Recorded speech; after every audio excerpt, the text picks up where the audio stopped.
السلام علیکم ورحمۃ اللہ وبرکاتہ۔ معزز دوستو، قرآن پاک میں جہاں اللہ تبارک و تعالیٰ نے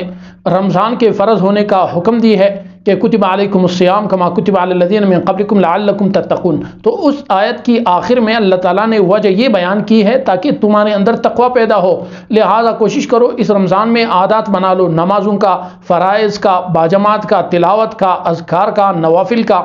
تاکہ ہماری عادت بنی رہے۔ اور شیخ مجدد الفسانی رحمہ اللہ فرماتے ہیں، جو کہ تصوف کا ایک بہت بڑا امام ہے، وہ فرماتے ہیں کہ جس شخص کا رمضان جیسا گزرے اس کا پورا سال اسی طرح گزرے گا، یعنی رمضان میں جس کے اعمال اچھے رہے اس کا پورے سال اعمال اچھے رہیں گے، اور جس کے رمضان میں اعمال کمزور ہو گئے تو وہ پورا سال ان کے اعمال اسی طرح